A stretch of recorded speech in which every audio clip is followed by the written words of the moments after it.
ছেলে 4 জন আছে মদিনাতে। আলহামদুলিল্লাহ, আলহামদুলিল্লাহ। মক্কা মদিনা পৃথিবীর সর্বশ্রেষ্ঠ জায়গা। ওই জায়গায় দোয়া করবেন ওনার ছেলেরা। ওকে, দোয়া চাই। কুমারখালী প্রেস ক্লাবের সহসভাপতি এবং কালবেলা প্রতিনিধি মনোয়ার হোসেন। সিরাজ নামে যে ব্যক্তিটা স্টেশনে ছিল, থাকার পরে আমাকে বক্কার ভাই আর মুদিখানায় যে মকুল ভাই আমারে বললে যে ভাই সাংবাদিকতা করেন, অনেক তো ভালো কাজও করেন, যে আপনি এই কাজটা একটু করে দেন, আপনাদের মাধ্যমে যদি একটা মানুষের নিজ পরিবারের কাছে ফিরে যেতে পারে।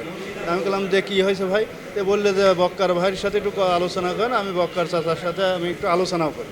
আলোচনা করার পর সে বললে যে যাই হোক, আমার ক্যামেরাম্যানের সাথে করে, সবুজের সাথে করে আমি আর এটা দেরি না করে আমি আমার কাজ শুরু করলাম। কাজ শুরু করে কালবেলা এটা নিউজ হয়। নিউজ হওয়ার পরে ব্রাহ্মণবাড়িয়া যে প্রতিনিধি ছিল আমাদের কালবেলার, উনি হচ্ছে জিনিসটা দেখার পরে ওনার মাধ্যম দিয়ে যাই হোক হচ্ছে ওনাদের নিজের এলাকার এটা শেয়ার দিয়ে ছড়াই দেয়। ছড়া দেওয়ার পরে এই সিরাজ যে 45 বছর আগে নিখোঁজ হয়েছে, ওনার ভাইস্তে, ভাতিজা এবং যারা আত্মীয় স্বজন মামারা আছে, তারা এই নিউজটা দেখার পরে তারপরে ওনারা আমার সাথে আলোচনা করে। আলোচনা করার মাধ্যমে তার সাথে ওনাদের সাথে আমাদের যোগাযোগ হয়। যোগাযোগ হওয়ার পরে ওনারা আজকে আসছে নিতে, তার আপন ঠিকানায় ফিরে যাবে 45 বছর পরে। আসলে আমার মামা মনে সংগ্রামের কিছুদিন পর ওই বিদেশ যাইব বললে এই সিলেটি এক দালালে টাকা দিছে। বিদেশ বলতে লন্ডন যাইব। তখন তৎকালীন সময় 75,000 টাকা আমার বড় মামারা মিল্লা, ছোটো মামা, তারা ভাই বোন 7 জন সবাই মিল্লা সম্মতিক্রমে দিছে ছোটো বাইরে লন্ডন যাওয়ার জন্য। তখন দালালে টাকাগুলো মাইরে দিছে।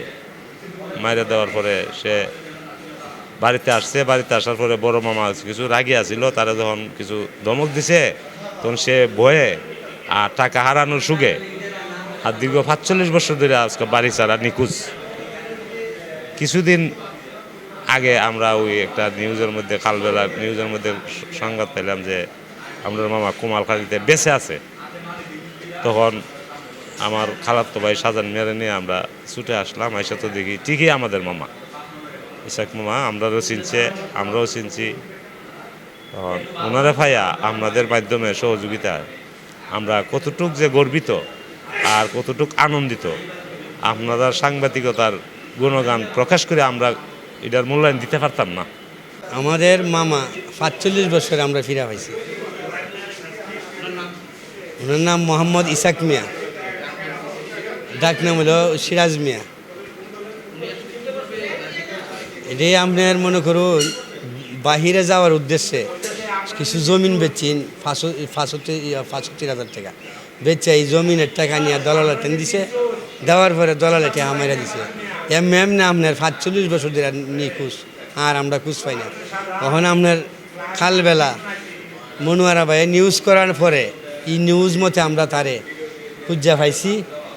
না কিছু নাই, ওনার কিচ্ছু বলতে নাই। ওনার আছে 4 ভাতিজা আছে আমাদের বাড়িতে থাকে, আমাদের এলাকায়। আর আমরা আছি 12 জন বাগনা।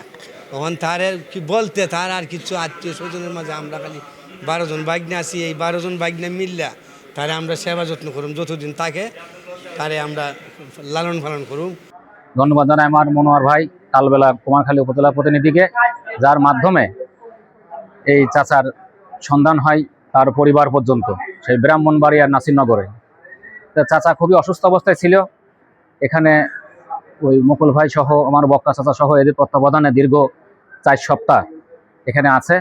তো মনোয়ার ভাই 3 দিন আগে আমাকে একটু অবহেলা করে।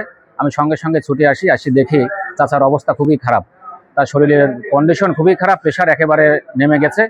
আমি সঙ্গে সঙ্গে বিপি মাপার পরেই একটা পুষ্টিকর স্যালাইন তার গায়ে পুশ করি, গ্লুকোজ স্যালাইন দেওয়ার পরে চাচা এখন দাঁড়াচ্ছে, মানে একটু খাবার রুচি বাড়ছে। চাচার স্বজনরা নিতে আসছে। এটা মনোহর ভাইয়ের অনেক বড় কৃতিত্ব, পুরো মিডিয়ার কৃতিত্ব। আমি সংবাদকর্মী ভাই যারা আছেন তাদের সবাইকে অনেক ধন্যবাদ জানাই। 45 বছর পরে যখন একটা বৃদ্ধ মানুষকে নেওয়ার জন্য ভাগিনারা সুদূর ব্রাহ্মণবাড়িয়া থেকে এসেছে, ওনাদেরকে অসংখ্য ধন্যবাদ।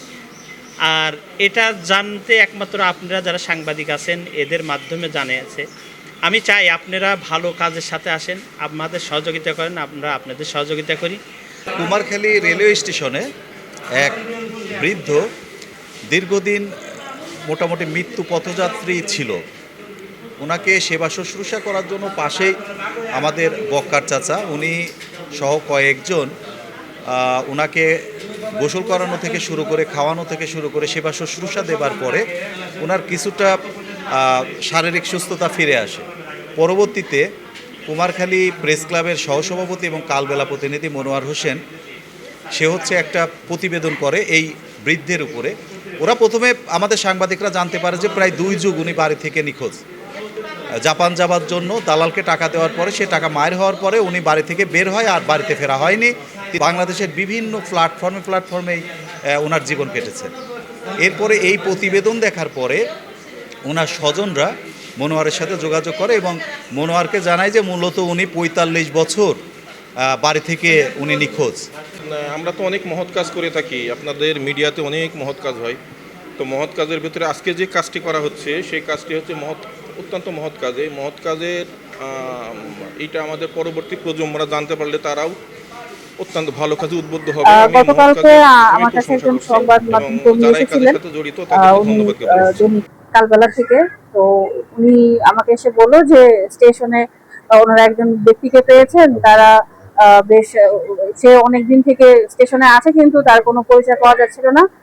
কিন্তু তার একটা নিজের কারণে তার আত্মীয় স্বজনরা তাকে শনাক্ত করতে পেরেছে এবং তাকে তার নিজ জেলায় নিয়ে যেতে আগ্রহী।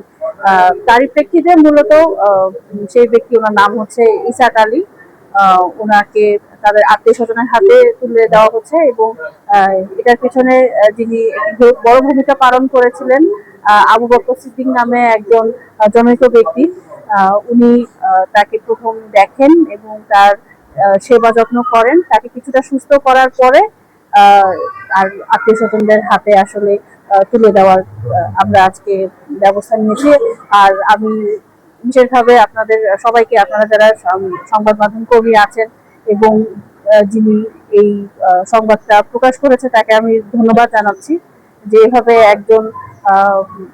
একজন ব্যক্তিকে, যে প্রায় 45 বছর নিখোঁজ ছিল তার পরিবারের কাছ থেকে, তাকে ফিরিয়ে দেওয়া হচ্ছে। এটার জন্য আসলে আমি আমাদের পুরো কুমারখালীর যে সাংবাদিকরা আছে সবাইকে আমি ধন্যবাদ জানাচ্ছি এবং আপনাদের কাছে অনুরোধ থাকবে যে আপনারা এরকম ভালো ভালো সংবাদ আরো প্রকাশ করবেন, আমার জনগণের জন্য কাজ করবেন।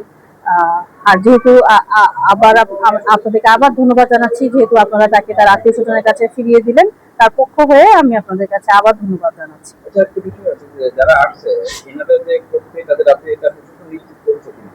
জি, আমরা নিশ্চিত করেছি, আমরা তাদের ফোন, মোবাইল নাম্বার সবকিছু নিয়ে রেখেছি, সেটা আমরা ভেরিফাইও করেছি এবং আমরা সেই যে উপজেলায় যাচ্ছে ব্রাহ্মণবাড়িয়ায়, সেখানেও আমরা কথা বলে নিয়েছি যাতে তাকে আইডেন্টিফাই কোনো সমস্যা না হয়। ধন্যবাদ।